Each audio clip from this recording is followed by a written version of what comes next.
Welcome to this Creative Instinct podcast production made for the Cambridgeshire Recovery Service, one of a series made by people navigating their recovery journey, driven by people who have been there and recognise the way.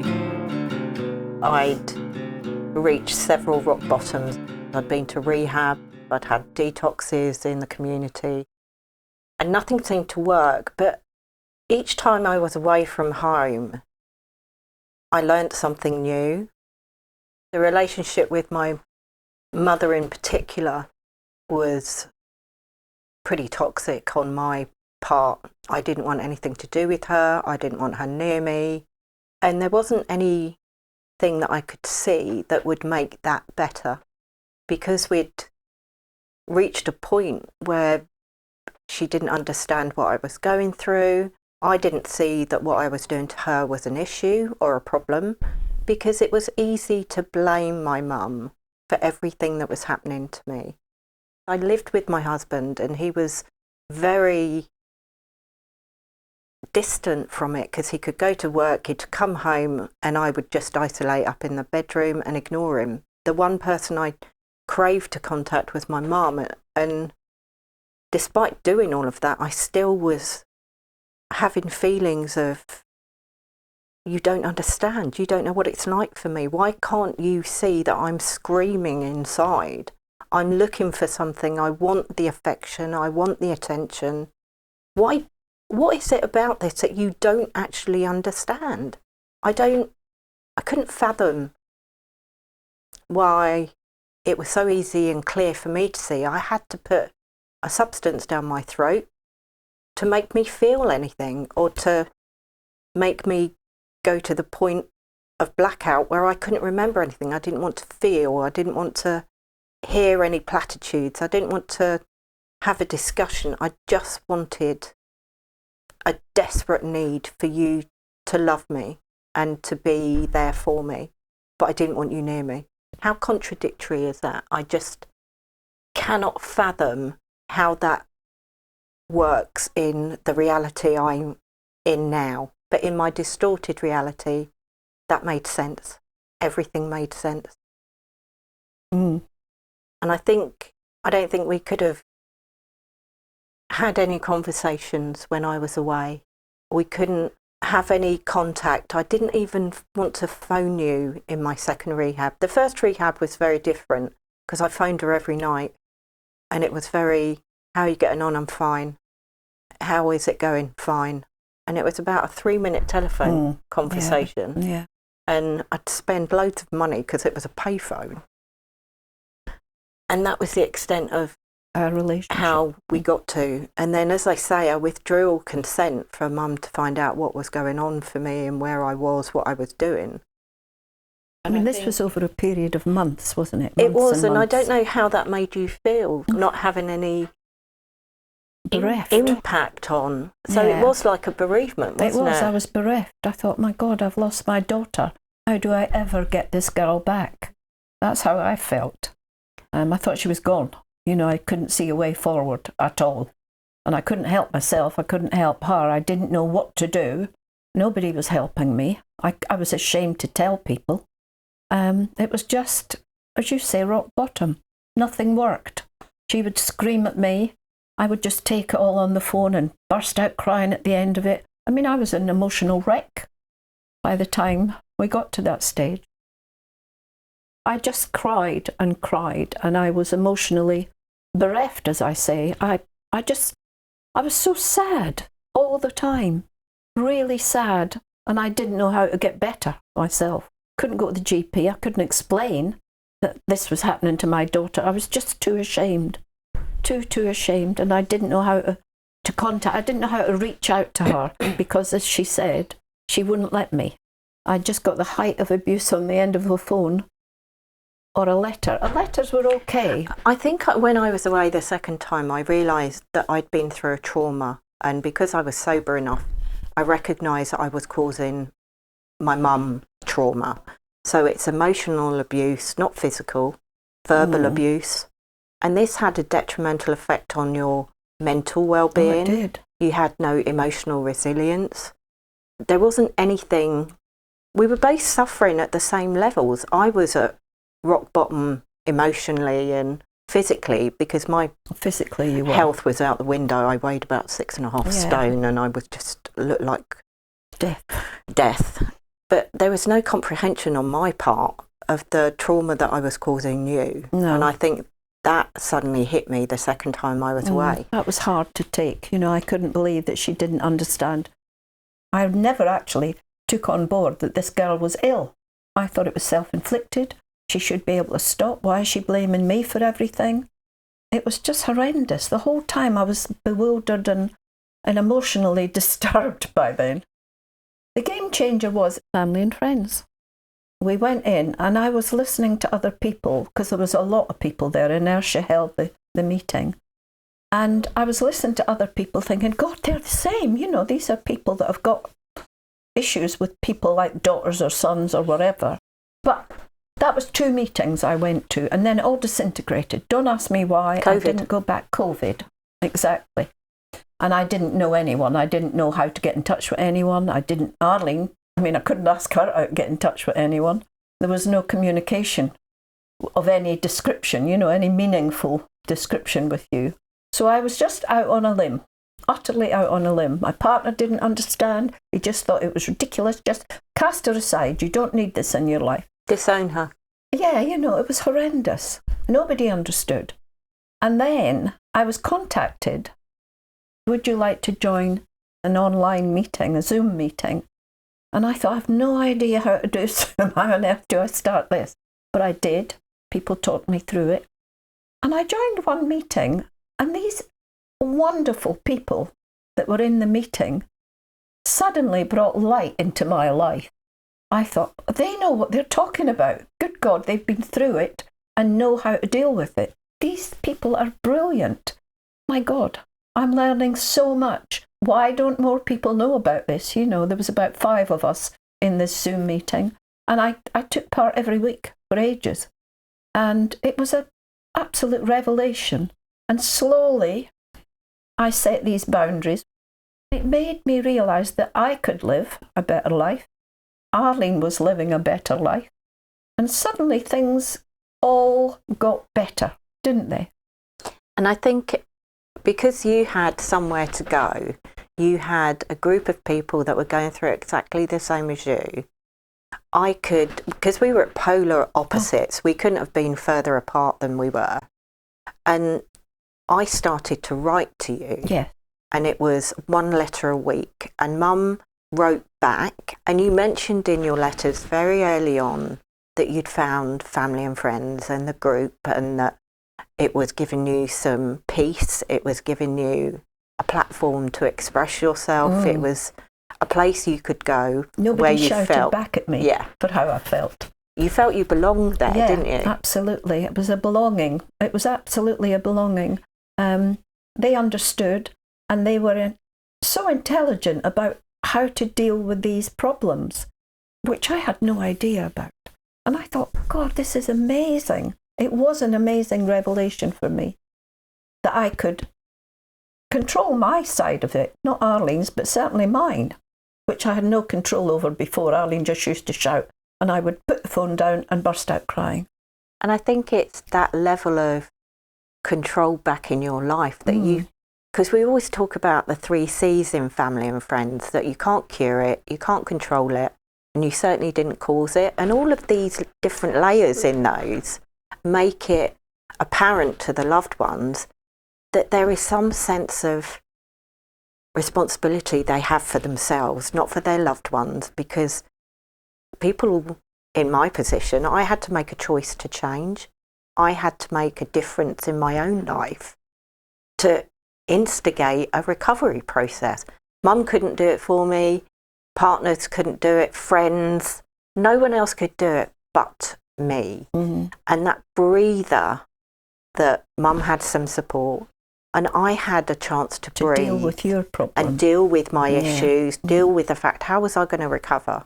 How was I going to implement a life without my substance, my drink of choice? How could I get through emotionally? How could I get through physically? How could I get through mentally? And being away gave me a respite from the rest of my loved ones, and that was essential for my recovery. I think we all benefited from this respite, because we had breathing space. And it's a time out. It's a chance to recoup. It's to, gather your troops back in. Those emotional, mental, physical things that you need to build upon to make yourself strong to deal with what's coming ahead. What I really appreciated from Mum was the fact that she didn't threaten anymore. She didn't plead with me. She didn't nag me. She forgave me for what I'd done, because I said to her once, I can't change my past, Mum. I can't be forever trying to please. Saying sorry, because sorry is quite an empty thing to say. What I can prove to you is that every single day that I'm in recovery or sober, I'm going to treat you with kindness. I'm going to keep you safe. I'm not going to abuse you. And slowly but surely the trust came back. Yeah, the trust came back. I relaxed about your recovery. Because the first year I was anything but relaxed. Yeah.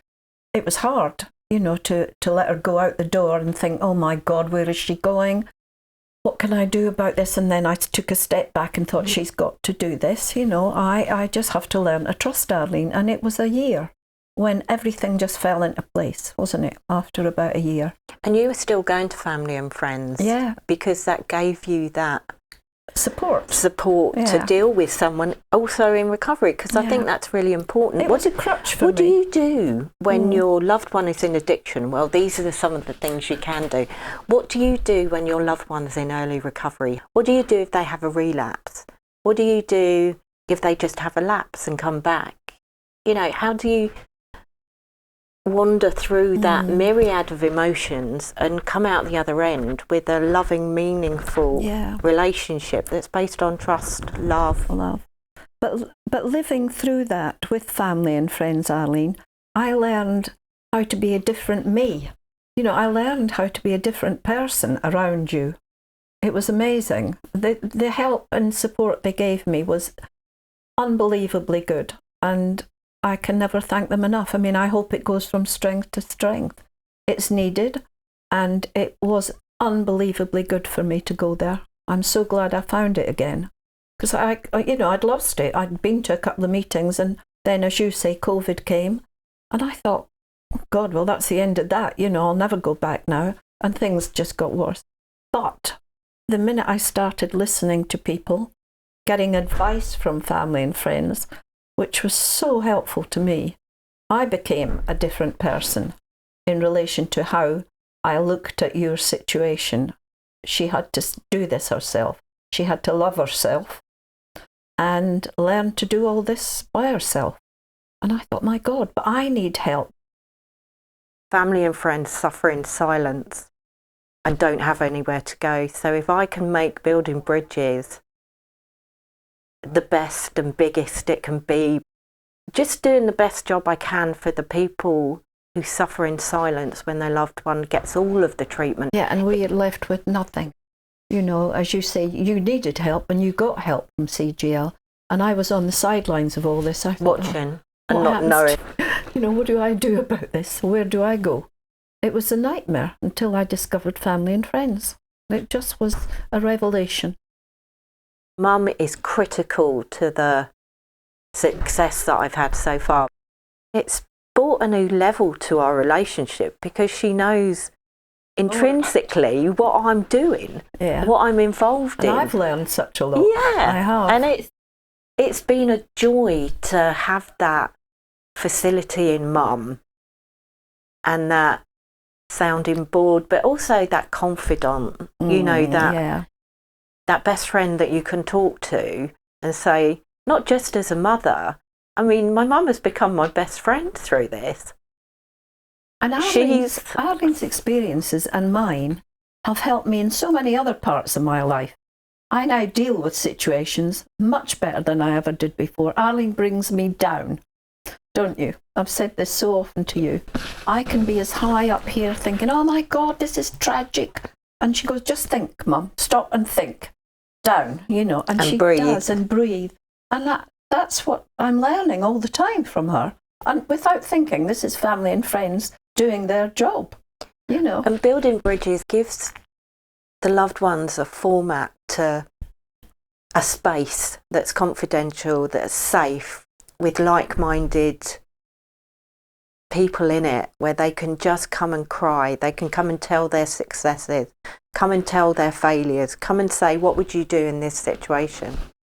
And it gives people that place to come in and say it's not their fault.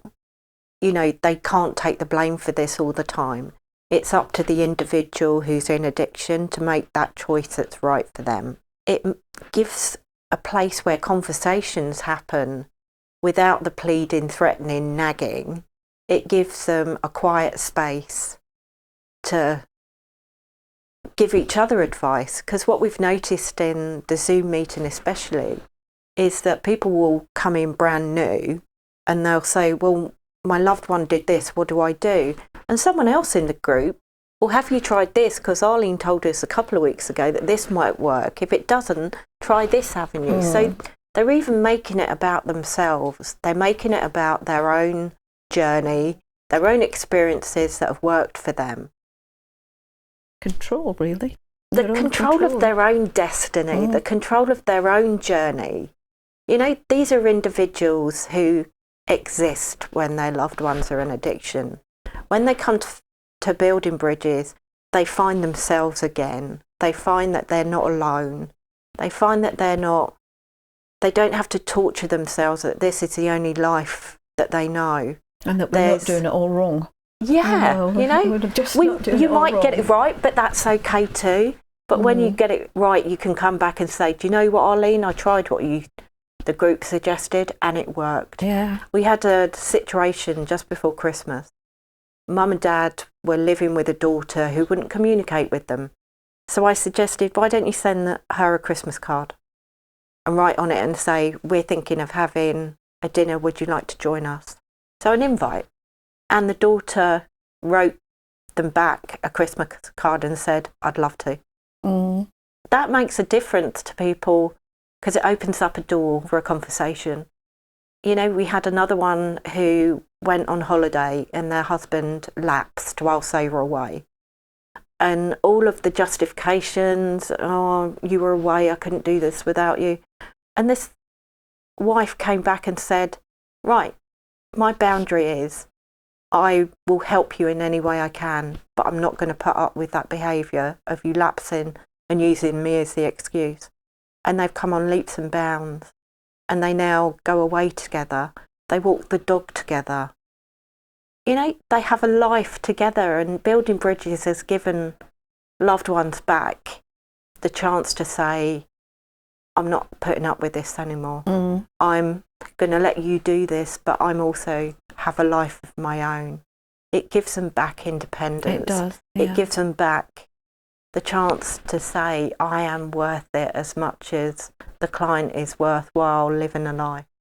Loved ones become addicted to their loved one's addiction. So they're suffering the same behaviours that their loved one is going through, because that's all they see. They have blinkers on, and it's about looking up, looking around, what can you do that's different to give your own self-care back, to give yourself some breathing space. And but you don't learn that on your own. No, you know, you can't do that on your own, because all you see is what your loved one's going through, and that becomes your life. You can't let your life become. Yeah, I lived it with you. Yeah, that horror. I did live it with you, and it is a horror for everyone concerned. But there is life beyond addiction for loved ones, for family and friends. And look at us. Look at us now. Your story can help others, and we'd love to hear it. Wherever you've been, wherever you are, how you got there, whatever, it's up to you.